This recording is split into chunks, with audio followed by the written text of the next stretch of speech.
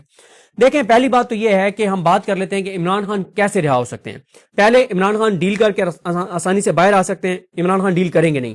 دوسرا کیا ہے کہ انٹرنیشنل اسٹیبلشمنٹ کہہ دے کہ عمران خان کو رہا کر دیا جائے، وہ کبھی انٹرنیشنل اسٹیبلشمنٹ کہے گی نہیں، کیونکہ عمران خان کا جو خودداری، غیرت، پاکستان کی عزت، پاکستان کے فیصلے پاکستان میں ہونے کا اوپر جو عمران خان کا نظریہ، سوچ، اپروچ اور جد و جہد ہے، یہ انٹرنیشنل اسٹیبلشمنٹ کو پسند نہیں ہے۔ ان کو پاکستان جیسے ملکوں میں وہ لوگ چاہیے جن کو جو اشارہ کریں تو وہ لیٹ جائیں، تو عمران خان وہ ہے نہیں، تو انٹرنیشنل اسٹیبلشمنٹ کہے گی نہیں۔ تیسرا یہ ہے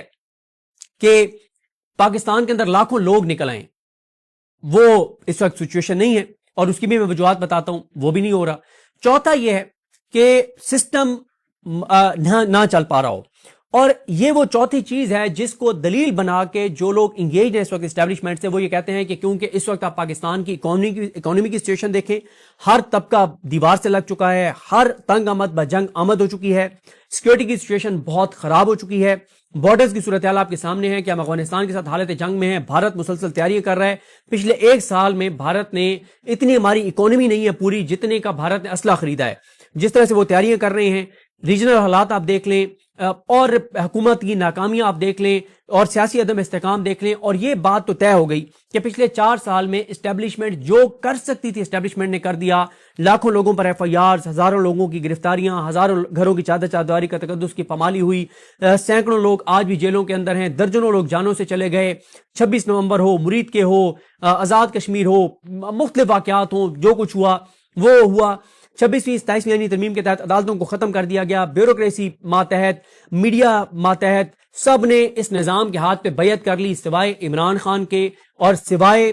تحریک تحفظ پاکستان میں شامل جماعتوں کے۔ باقی سب ایک پیج پر، میڈیا ایک پیج پر، پورا نظام ایک پیج پر، سب کچھ اپنے کنٹرول میں، عدالتیں، ججز اپنے کنٹرول میں۔ جسٹس جائیہ خان کو چیف جسٹس پاکستان لگا دیا، حاجی امین کو آئینی عدالت کا سربراہ لگا دیا، جسٹس ڈوگر کو 15 16 نمبر سے اٹھا کے لا کے اور چیف جسٹس اسلام آباد ہائی کورٹ لگا دیا، جسٹس عالیہ نیلم کو نیچے سے اوپر لے آئے، سارا کچھ کر کے دیکھ لیا۔ پوری عدالتوں کے اندر مرہون منت جو آنکھ کا تارا تھے وہ ججز لگ گئے، سب کچھ کر کے دیکھ لیا، مطلب کچھ ایسا نہیں ہے جو کنٹرول میں نہ ہو، لیکن سسٹم نہیں چل رہا، اکانومی ہاتھ سے نکل رہی ہے۔ اور حالات یہ ہیں جو بیشگور صاحب نے کہا کہ ہمارے دفاع کے لیے جو فنڈز چاہیے تھے وہ وفاق کے پاس نہیں تھے، وفاق ناکام ہو گیا، صوبوں سے 1200 ارب لینا پڑا، اور جو 1200 ارب صوبوں سے لیا ہے، اب صوبوں میں بہت سارے سینکڑوں ترقیاتی پروجیکٹس ہیں جو نہیں ہو سکیں گے، جو رک جائیں گے، بہت ساری ہماری ایجوکیشن متاثر ہوگی، ہماری ہیلتھ متاثر ہوگی، بہت کچھ ہمارا متاثر ہوگا، کیونکہ وفاق کے پاس پیسے نہیں تھے۔ اب وفاق کے پاس پیسے کیسے آتے ہیں؟ وفاق کے پاس پیسے آتے ہیں یا تو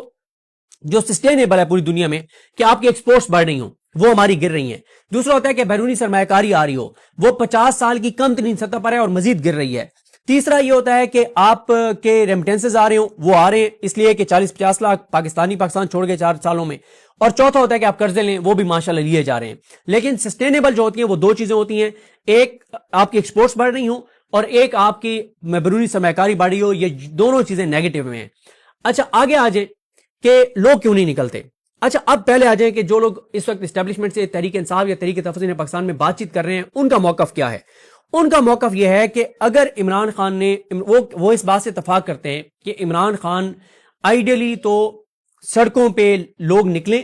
اور عمران خان کو ہم باہر لے آئیں، سب سے اچھا طریقہ کار تو یہ ہے، لیکن کیا پاکستان کے اندر لوگ سڑکوں پر نکلنے کے لیے تیار ہیں؟ ہمارے بہت سارے دوست جو پاکستان میں موجود نہیں ہیں، جو نیک نیتی سے یہ بات کرتے ہیں کہ فیصلے سڑکوں پر ہونے چاہیے، سڑکوں پر ہوں گے، اس بات سے میں اتفاق کرتا ہوں کہ فیصلے سڑکوں پر ہی ہوں گے۔ اس بات سے بھی میں اتفاق کرتا ہوں کہ لوگوں کو سڑکوں پر آنا چاہیے، لیکن ایک چیز سے میرا اپنے دوستوں سے اختلاف ہے جو پاکستان میں موجود نہیں ہیں، ان میں سے کچھ کو، اکثریت کو نہیں، کچھ کو یہ لگتا ہے کہ لوگ، پاکستان کے لوگ تو انقلاب لانے کے لیے تیار ہیں، پاکستان کے لوگ تو سڑکوں پر آنے کے لیے تیار ہیں، لیکن تحریک انصاف اور تحریک تحفظ پاکستان کی قیادت لوگوں کو سڑکوں پر نہیں لا رہی۔ لیکن میں یہ عرض کرتا ہوں کہ ایسا نہیں ہے، میں اس سے اختلاف کرتا ہوں۔ کیوں؟ 5 وجوہات ہیں جس وجہ سے لوگ سڑکوں پر نکلنے کے لیے تیار نہیں ہیں۔ ہاں جو تبدیلی آئی ہے وہ یہ آئی ہے کہ لوگوں کی آنکھوں کا عمران خان نے آپریشن کر دیا ہے، لوگوں کو حقائق پتہ ہیں کہ پاکستان 78 سال سے پیچھے کیوں جا رہا ہے، پاکستان 30-40 سال میں تباہ اور برباد کیوں ہوا ہے، پاکستان کمزور کیوں ہو رہا ہے، پاکستان کے لوگ اور آنے والی نسلوں کے لیے مشکلات کیوں بڑھ رہی ہیں، بیماری کی تشخیص ہو گئی ہے۔ یہ بات تو عمران خان کو کریڈٹ دیں کہ پاکستان کی لوگوں کو آنکھوں کو انہوں نے آپریشن کر دیا ہے، جو چیزیں لوگوں کو نظر نہیں آتی تھیں وہ نظر آتی ہیں، یہ بات تو درست ہے۔ یہ بات بھی درست ہے کہ پاکستان کے لوگ اس نظام سے صلح کرنے کو تیار نہیں ہے، اس حکومت کو ماننے کو تیار نہیں ہے۔ اگر یہ کہیں کہ 10 سال بھی نظام رہنا ہے تب بھی لوگ اس نظام سے صلح کرنے کو تیار نہیں ہے، سودے بازی کرنے کو تیار نہیں ہے، اس کے ہاتھ پہ بیعت کرنے کو تیار نہیں ہے، لیکن اور ووٹ ان کو دینے کو تیار نہیں ہے۔ لیکن اور جب ووٹ ہوں گے تو عمران خان کو 70 80 90% لوگ ووٹ ڈالنے کے لیے تیار ہیں، لیکن آپ کہیں کہ ایجیٹیشن کے لیے لوگ نکلیں گے تو وہ لوگ نہیں نکلتے۔ اس کی 5 وجوہات ہیں۔ پہلی وجہ تو ظاہر ہے ڈی این اے میں نہیں ہے، پنجاب کے ڈی این اے میں نہیں ہے کہ ہم لوگ مزاحمت کریں۔ دوسری وجہ یہ ہے کہ خوف ہے، مرید کے 26 نومبر اے جے کے جو کچھ ہوا ہے، جو طاقت کا بے دریغ استعمال ہوا، اس کی وجہ سے لوگوں کو خوف ہے۔ اب لوگوں کو خوف کیا ہے کہ میں نکلوں گا، میں گرفتار ہو جاؤں گا، میں خدا نہ خواستہ جبری گمشدہ ہو جاؤں گا، خدا نہ خواستہ مجھے گولی لگ سکتی ہے، میرے گھر پولیس آ جائے گی، چادر چادرواری کا تقدس پامال ہوگا، میری نوکری ختم ہو جائے گی، میرا کاروبار تباہ ہو جائے گا، میرے بچوں کا کیا بنے گا۔ تو یہ خوف ہے جس وجہ سے لوگ نہیں نکلتے۔ اگلی جو وجہ ہے لوگوں کے نہ نکلنے کی، لوگوں کو یہ ہے کہ میں اگر گرفتار ہو گیا تو میں تو ڈیلی بیسس پہ اپنے گھر کی روٹی پوری کر رہا ہوں، 2 وقت کا کھانا پورا کر رہا ہوں۔ 13 کروڑ لوگ خطے غربت سے نیچے ہیں، 13 کروڑ لوگ، یعنی 13 کروڑ لوگ پاکستان کے اندر ایسے ہیں جو جن کو جتنی خوراک چاہیے ان کو ان کی صحت کے مطابق، ان کی صحت کی ضرورت کے مطابق، ان کی عمر کے مطابق ان کو نہیں مل رہی، بچوں کی فیس نہیں دے پا رہے، گھر کا کرایہ نہیں دے پا رہے، علاج نہیں کروا پا رہے۔ 13 کروڑ لوگ غربت کا شکار ہیں۔ ان کو یہ ہے کہ میں اٹھایا گیا تو میرے گھر کیسے چلے گا، میرے بچوں کا کیا ہوگا۔ اس کے علاوہ اگلی ایک وجہ جو چوتھی ہے وہ ہے پی ٹی آئی کی قیادت پر اعتماد ہی نہیں رہا لوگوں کا، کہ یہ تو ان پہ اعتماد نہیں ہے۔ اور لاسٹ جو وجہ، چلیں لاسٹ وجہ کو بعد میں آتے ہیں۔ اب مسئلہ یہ ہے کہ تحریک انصاف اور تحریک تحفظ پاکستان کے جو لوگ انگیجڈ ہیں وہ کہتے ہیں کہ دیکھیں، پہلی بات تو یہ ہے کہ اس وقت لوگ اتنی بڑی تعداد میں نکلنے کو تیار نہیں ہے جتنی تعداد چاہیے۔ وہ جو سلمان اکرم راجہ صاحب کہتے ہیں اور درست کہتے ہیں کہ 78 سال سے ایک نظام چل رہا ہے، اس 78 سال سے جاری نظام کو اگر آپ نے تبدیل کرنا ہے، گرانا ہے، تو یہ 1.5-2 لاکھ لوگ پی ٹی آئی کے نہیں اس کو گرا سکتے۔ اور میں جب یہ بات کرتا ہوں تو کچھ دوست اعتراض کرتا ہے، لیکن یہ ایک تلخ حقیقت ہے کہ مجھ سمیت 99.99% لوگ یہ سمجھتے ہیں یا چاہتے ہیں کہ میں تو گھر بیٹھا رہوں، کے پی والے اور کچھ پنجاب سے لوگ نکلیں، 1.5-2 لاکھ جائیں، گولیاں کھائیں، جانے دیں، جانے لیں، گولی چلائیں، گولی کھائیں اور اس حکومت کو گھر بھیج دیں اور ہماری زندگیوں میں سکون آ جائے۔ ایسا نہیں ہوا کرتا۔ سلمان اکرم راجہ صاحب کی یہ بات بالکل درست ہے کہ جب تک پاکستان کے لوگ فیصلہ نہیں کریں گے کہ ہم نے اس نظام کو گھر بھیجنا ہے تو صرف پی ٹی آئی کے 1.5-2 لاکھ لوگ اس نظام کو گھر نہیں بھیج سکتے۔ اگلی بات یہ ہے جو پی ٹی آئی اور تحریک تحفظ پاکستان کی قیادت کہتی ہے، جو لوگ انگیجڈ ہیں، جو بات چیت کر رہے ہیں،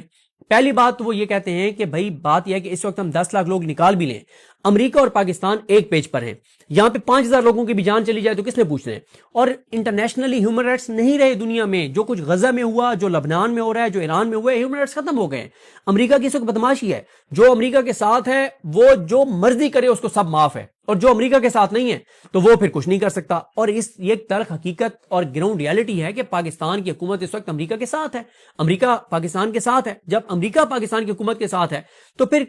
حکومت جو مرضی کرے اس کو کوئی نہیں پوچھے گا۔ عمران خان کے دور میں نے اس دن محیط پیرزادہ صاحب کے پروگرام میں بھی کہا تھا، ایک کامن ہاتھی تھا اور اس کے لیے پوری دنیا میں کمپین چلی، فنڈنگ ہوئی، بیمار ہو گیا تھا وہ، اس کامن ہاتھی کو لینے کے لیے باہر سے جہاز آئے، کمپین چلی، فنڈنگ ہوئی اور وہ اس جہاز میں لے گئے تھے کامن ہاتھی کو۔ آپ اندازہ لگائیں کہ عمران خان کے دور میں ایک ہاتھی بیمار ہو گیا تھا تو پوری دنیا کے اندر سے چیخیں آئی تھیں، پوری دنیا میں اینیمل رائٹس کی تنظیمیں اور ہیومن رائٹس کی تنظیمیں، حالانکہ وہ تو جانور تھا، انسان بھی نہیں تھا، لیکن ہیومن رائٹس کی تنظیمیں، اینیمل رائٹس کی تنظیمیں پوری دنیا میں شور مچ گیا، اور اس ہاتھی کو بیمار ہونے پہ وہ پاکستان سے لے گئے تھے کہ اس کا علاج یہاں پہ نہیں ہو سکتا۔ آپ اندازہ لگائیں۔ اور آپ پوری دنیا سے کوئی چیز آپ نے سنی ہے؟ کیونکہ جو کچھ پاکستان کے اندر ہوئے، وجہ یہ ہے کہ دنیا بدل گئی ہے، ہیومن رائٹس ختم ہو گئے ہیں دنیا میں، عالمی قوانین ختم ہو گئے ہیں، بدماشی پہ دنیا چل رہی ہے، اور جو دنیا کا بدماش ہے، جو اس بدماش کے ساتھ ہے اس کو 7 خون معاف ہیں، 700 خون معاف ہیں، اس کو سب کچھ معاف ہے، اور جو اس کے ساتھ نہیں ہے تو وہ اپنے ملک اندر حکومت میں ہی نہیں رہ سکتا، اس حکومتیں بدل جاتی ہیں، چاہے جائے کہ قوم وہاں پہ متحد ہو اور ایران جیسی جو ہے وہ ایک قوم ہو۔ اب وہ یہ کہتے ہیں کہ اس وقت وہ کہتے ہیں کہ مزاحمت کیوں کی جاتی ہے؟ اسی لیے کی جاتی ہے نا کہ آپ مذاکرات کی ٹیبل پر آئیں۔ وہ یہ دعویٰ کرتے ہیں کہ وہ اس وقت مذاکرات کی ٹیبل پہ اسٹیبلشمنٹ کے ساتھ بیٹھ چکے ہیں، وہ یہ دعویٰ کرتے ہیں کہ ان کی بات چیت درست انداز سے آگے بڑھ رہی ہے، وہ یہ دعویٰ کرتے ہیں کہ بجٹ کے بعد ہمیں یہ کمٹمنٹ دی گئی ہے کہ چیزیں تبدیل ہونا شروع ہو جائیں گی، جب ہم انہیں کہتے ہیں کہ پچھلے 4 سال میں تو ہر چیز دھوکہ ثابت ہوئی، ٹرک کی بتی ثابت ہوئی، جھوٹ اور فراڈ ثابت ہوئی، وہ کہتے ہیں نہیں، اس بار یہ معاملہ اس لیے سیریس ہے کیونکہ challenges internationally, regionally, internally, security, بہت کچھ ایسا ہے جو میں آپ کے ساتھ، جو انہوں نے مجھے بتایا، جو میں ویڈیو میں بیان نہیں کر سکتا آپ کو، بہت حساس چیزیں ہیں۔ وہ کہتے ہیں اس سال تو وفاق نے 1200 ارب لے لیا دفاعی بجٹ کے لیے، اگلے سال 2000 ارب چاہیے ہوگا، ظاہر ہے مہنگائی بڑھ رہی ہے، اخراجات دفاعی بڑھ رہے ہیں، اگلے سال 2000 ارب چاہیے ہوگا، تو آپ کیسے لیں گے؟ اور 2000 ارب اگر وفاق مزید اگلے سال لے لے گا تو صوبے کدھر جائیں گے؟ تعلیم، ہیلتھ، اس کے بجٹ ہم کہاں سے پورے کریں گے؟ تو جب تک سیاسی استحکام نہیں آتا، آپ کی ایکسپورٹ نہیں بڑھے گی، آپ کا ملک نہیں چلے گا، آپ کی اکانومی نہیں چلے گی، لوگ دیوار سے لگ رہے ہیں، خودکشیوں پر مجبور ہو رہے ہیں، تنگ آمد بجنگ آمد کی طرف جا رہے ہیں، یہ تو کسی وقت بھی کوئی چیز ٹریگر کی خدا نہ خاصہ تو معاملات تو ہر کسی کے ہاتھ سے نکل جائیں گے۔ تو وہ یہ کہتے ہیں کہ ہماری بات چیت پازیٹیو چل رہی ہے، ہم مذاکرات کی ٹیبل پر موجود ہیں، ہماری ملاقاتیں جاری ہیں، ہاں اگر وہ کہتے ہیں کہ 4 ہفتوں میں کچھ نہیں نکلتا، اور میں نے جب ان سے پوچھا کہ میں نے کہا کوئی ٹائم لائن تو بتائیں نا، وہ کہتے ہیں کہ ہم جولائی کے اینڈ تک انتظار کریں گے، اس کے بعد ہم سسٹم سے بھی نکلیں گے، اور ہم پھر جتنی ہماری کیپیسٹی ہے پھر ہم اپنے طور پہ جو ہم کر سکتے ہیں، ہم اپنی جو قربانی دینی پڑی ہم دیں گے، لیکن اس وقت کیونکہ ہماری بات چیت زبردست انداز سے وہ دعویٰ کر رہے ہیں کہ آگے بڑھ رہی ہے، تو لہٰذا وہ کہتے ہیں کہ ابھی ہم کوئی ایسا مس ایڈونچر نہیں کریں گے جس سے عمران خان کو نقصان ہو، اور ویسے بھی تحریک انصاف کو بڑی کوئی کال دینے کے لیے 1.5-2 ماہ بہت ایکٹیویٹیز کرنی پڑیں گی۔ تو یہ سارا مدعا ہے جو میں نے آپ کے سامنے رکھا ہے۔ تو اب میرا جو اختلاف ہے نا ساری چیز میں، وہ صرف یہ ہے کہ تحریک انصاف کو عوامی ایشوز پہ تو بات کرنی چاہیے۔ ہاں ایک اور بات مجھے یاد آ گئی ہے، مجھے تحریک انصاف کے جو لوگ اس وقت انگیجڈ ہیں ان میں سے ایک رہنما نے آج کہا، میری فون پہ بات ہو رہی تھی، انہوں نے کہا کہ یہ بتاؤ کہ کتنے لوگ اس وقت ایسے ہیں پاکستان کے اندر جن کی 2 وقت کی روٹی بھی باعزت طریقے سے نہیں پوری کر پا رہے؟ میں نے کہا 13 کروڑ۔ انہوں نے کہا 13 کروڑ میں سے یہ بجٹ کے موقع پہ کتنے لاکھ، کتنے ہزار نکلے ہیں؟ میں نے کہا جی کوئی 400-500 صرف سرکاری ملازمین بجٹ کے موقع پہ آئے ہیں ریڈ زون میں۔ انہوں نے کہا یہ بتاؤ اگر 13 کروڑ جن کی روٹی پوری نہیں ہو رہی ان میں سے 400-500 نکلے تو خود اندازہ لگا لو کہ پاکستانی قوم انقلاب لانے کے لیے اور سڑکوں میں نکلنے کے لیے کتنی تیار ہے۔ دوسرا انہوں نے یہی کہا کہ چلیں تحریک انصاف تو کمپرومائز ہے اس کی قیادت، کسان نکلے ہیں، تاجر نکلے ہیں، انڈسٹریلسٹ نکلے ہیں، نوجوان نکلے ہیں، انہوں نے کہا کوئی طبقہ تو بتاؤ جس نے اس نظام کو ٹف ٹائم دیا ہو۔ میرا جو اختلاف ہے پی ٹی آئی سے وہ صرف میرا اب یہ ہے کہ آپ عوامی ایشوز پہ ان کا ڈسکنیکٹ ہے۔ دیکھیں جس طرح سے یہ پریس کانفرنسز کر رہے ہیں اکانومی کے اوپر، ایسے نہیں لوگوں کو سمجھ آتی۔ آپ نے کوئی وائٹ پیپر جاری نہیں کیا، کوئی آپ نے حکومت کے سامنے مطالبات نہیں رکھے کہ یہ 5 چیزیں کرو ورنہ تمہاری ایسی کی تیسی ہم یہ کر دیں گے وہ کر دیں گے۔ عوامی ایکشن کمیٹی کیوں کامیاب ہوئی ہے یا کیوں کامیاب ہو رہی ہے؟ کیوں کشمیر کے لوگ ان کے پیچھے کھڑے ہو گئے ہیں؟ انہوں نے ایک پیج کے اوپر 37-38 اپنی وہ جو رکھی ہیں نا مطالبات،